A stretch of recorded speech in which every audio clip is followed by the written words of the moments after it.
Class में एक शरारती बच्चा रोज देर से आता था। एक दिन प्रिंसिपल ने पकड़ लिया और पूछा, बेटा, रोज लेट क्यों आते हो?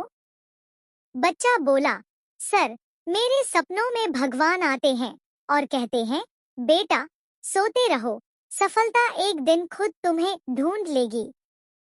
प्रिंसिपल गुस्से से बोले, तो तुम भगवान की सुनते हो या मेरी? आगे जानने से पहले अगर आपको भी पैसे और अपनी मम्मी से किसी एक को चुनना हो तो आप किसे चुनोगे? मेरी तरह माँ को चुनने वेल वीडियो को लाइक और सब्सक्राइब करें और पैसे को चुनने वाला वीडियो को स्किप कर दे और अपनी मम्मी के लिए वन प्यारा सा कमेंट करे।